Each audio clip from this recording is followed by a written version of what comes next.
شرع جو ہے، شریعت کو کہتے ہیں عربی زبان میں۔ شرع کا مطلب ویسے تو ہوتا ہے قانون، لیکن مذہبی اصطلاح میں شرع جو ہے وہ ایک ایسا ضابطہ ہے جس میں مذہب انسان کو پابند بناتا ہے۔ یہ جو مولوی ہیں، یہ بیچارے کامل شریعت کو نہیں جانتے۔ یہ شریعت کا وہ حصہ جانتے ہیں جس کو دین نے شریعت ناقص کہا ہے۔ شریعت کے دو حصے ہیں جو دین نے بتائے ہیں، ایک شریعت ناقص جو کہ ظاہری شریعت کو کہتے ہیں، اور ایک ہے شریعت حقہ یعنی حقیقی شریعت۔ اچھا، اب کچھ چیزیں ایسی ہیں کہ جن کے بارے میں لوگوں کو غلط فہمی ہے، جیسے نماز پڑھنا، یہ شریعت نہیں ہے، یہ عبادت ہے، یہ فرائض میں سے ہے۔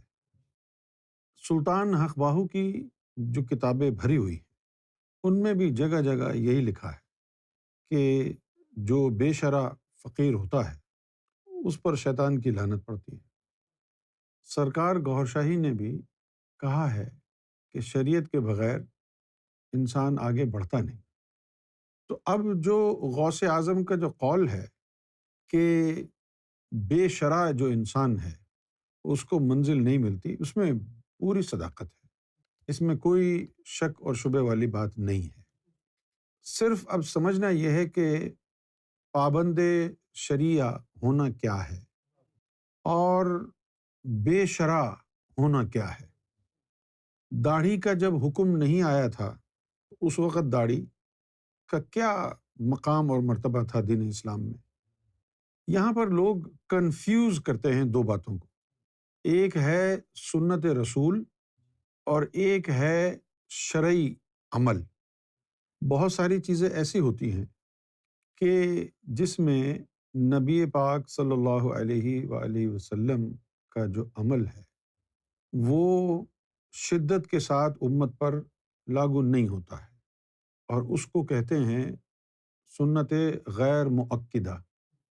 تو سنت غیر مؤکدہ اگر ادا کر لی جائے تو ثواب کا کام ہے، اور ادا نہ کی جائے تو کوئی گناہ نہیں ہے۔ لیکن ایک ہوتی ہے سنت مؤکدہ۔ سنت مؤکدہ کو ترک نہیں کیا جا سکتا۔ پاک صاف رہنا یہ شریعت کی ریکوائرمنٹ ہے۔ اپنی زبان کو پاک رکھنا، اپنے جسم کو پاک رکھنا، یہ شریعت کی ریکوائرمنٹ ہے۔ اور پھر لطیفہ نفس کو پاک رکھنا، یہ شریعت کی ریکوائرمنٹ ہے۔ جسم کو پاک رکھنا یہ شریعت ناقصہ ہے۔ اب ناقصہ کا مطلب کیا ہے یہ جاننا ضروری ہے۔ ناقص کا مطلب یہ نہیں ہے کہ بیکار ہے یا کھوٹ ہے۔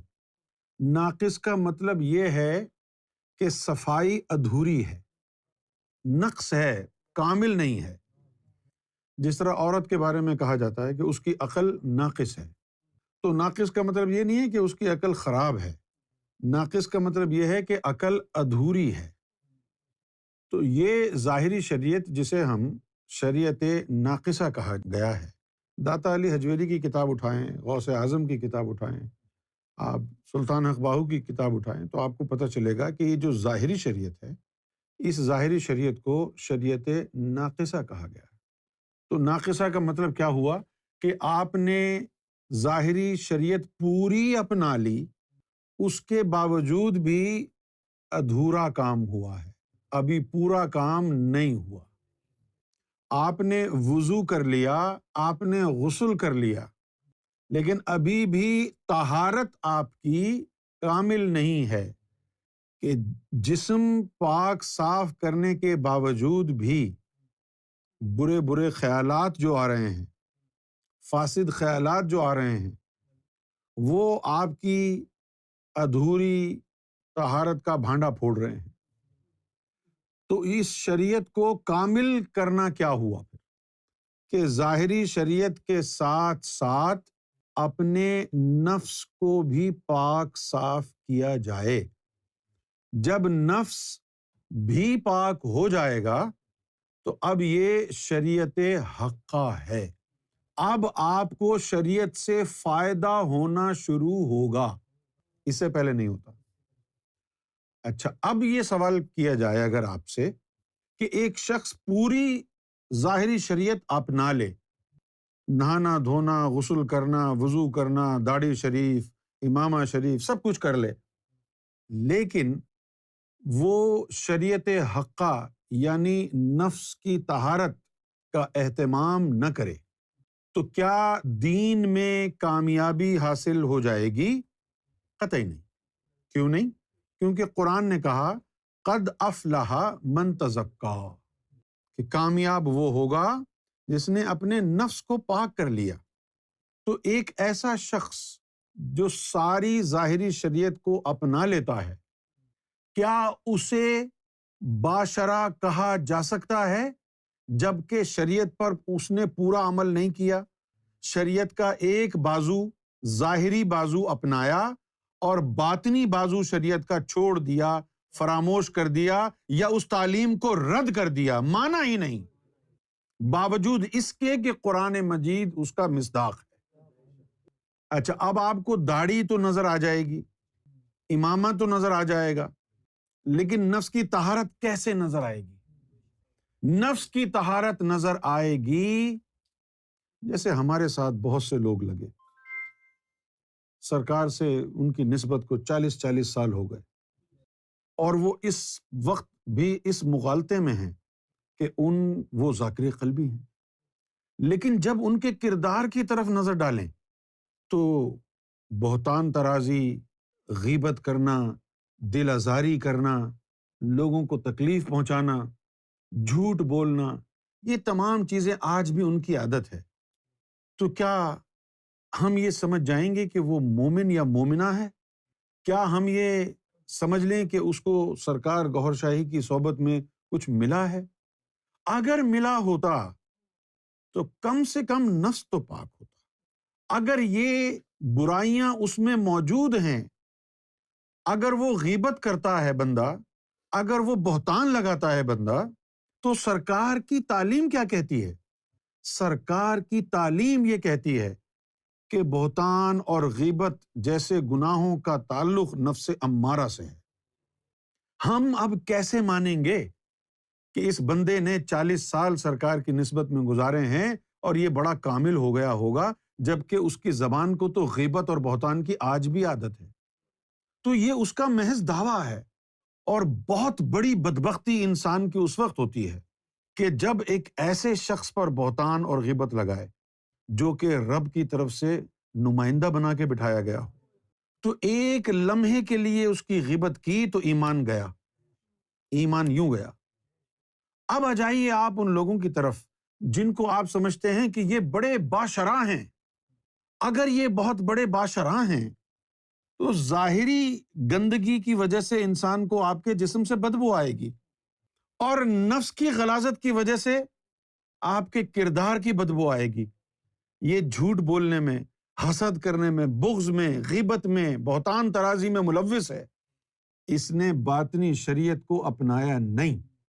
تو جس میں غیبت کرنے کی، بہتان لگانے کی، جھوٹ بولنے کی، حسد کی بیماریاں، تکبر کی بیماریاں ہوں گی، اس کو باشرع کیسے کہہ سکتے ہیں؟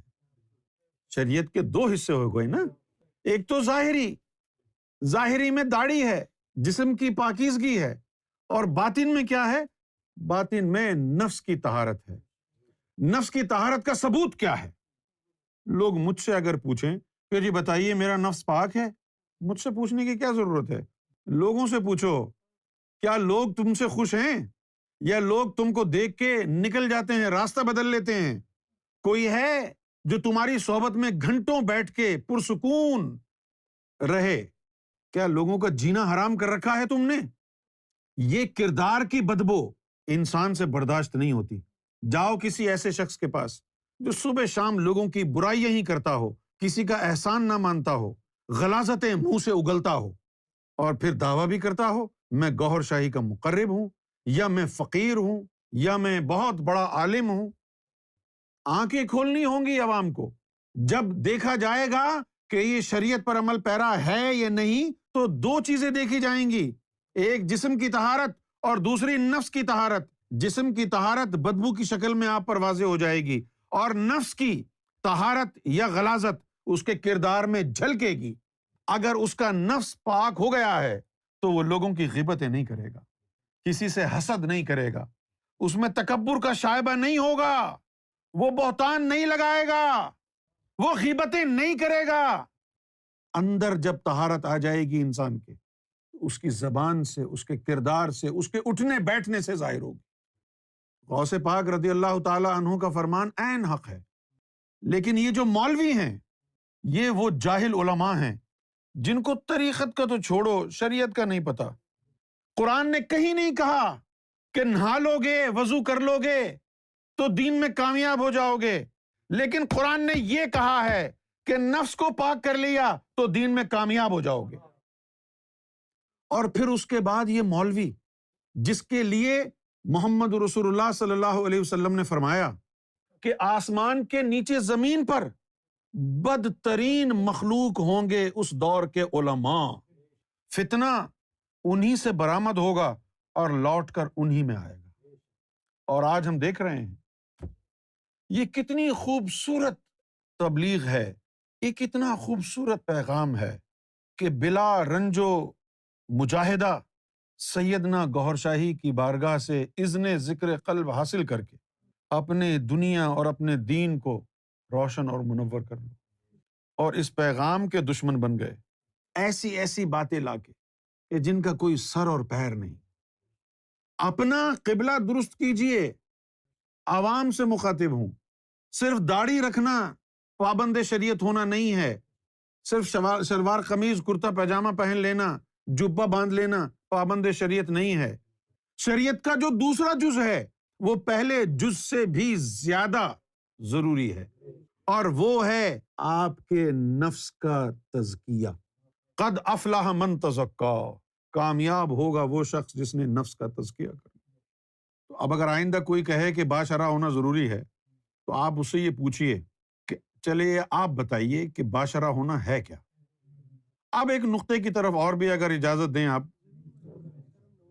مزے کی بات یہ ہے کہ ظاہری شریعت کو شریعت ناقصہ کہا ہے اور باطنی شریعت نفس کی طہارت کو شریعت حقہ کہا ہے۔ اب اس چھوٹی سی نقطے کو اور سمجھے، میری طرف دیکھیے، شریعت ناقص ظاہری اور شریعت باطن تزکیہ نفس، اس کو کہا ہے شریعت حقہ۔ یہ دونوں مل جائیں گی تو شریعت کاملہ ہوگا۔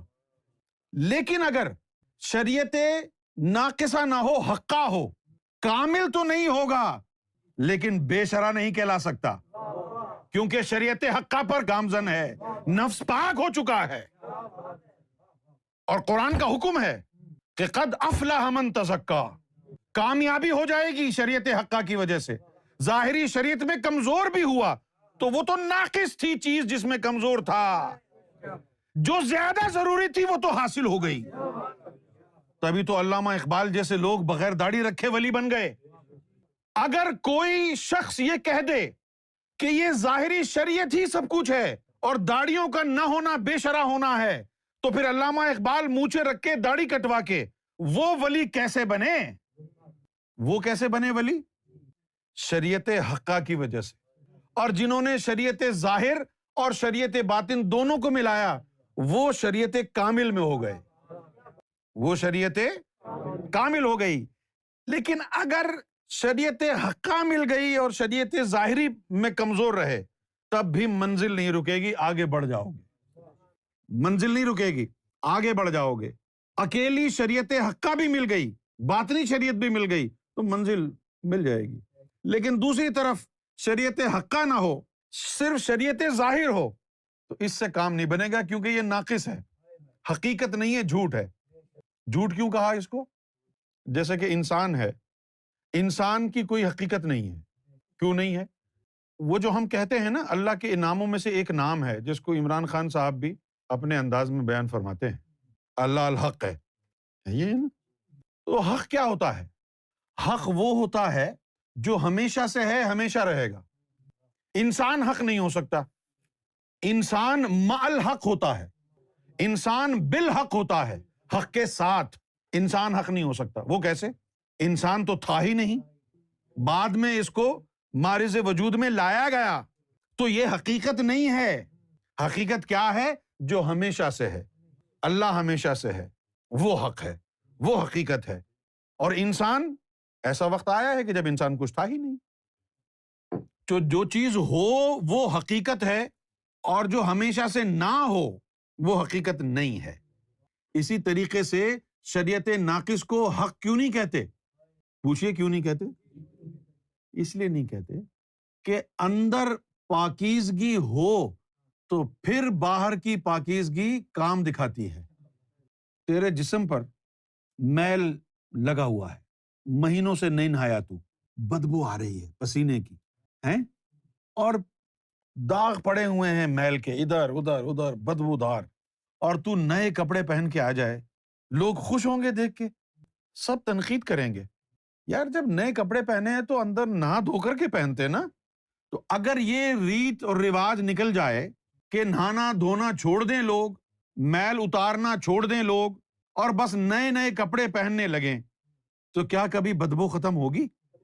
اور دوسرا انسان جو خوب رگڑ رگڑ کے اس نے دھو لیا اپنے آپ کو، نئے کپڑے نہیں، ایسے ہی کوئی سادہ سے کپڑے، عام سے کپڑے دھلے ہوئے وہ پہن لیے، اس کو کوئی شکایت کرے گا؟ اس لیے اس شریعت کی بھی ویلیو وہی ہے کہ کپڑے پاک صاف ہیں اس شریعت کے، لیکن اندر نفس اگر ناپاک ہے تو اس ناپاک نفس کے جسم کے اوپر صاف پوشاک کیسے اچھی لگے گی؟ اس سے کام نہیں چلے گا۔ کام چلانے کے لیے ضروری ہے کہ اندر نفس پاک ہو، اور نفس کو پاک کرنا حقیقی شریعت ہے۔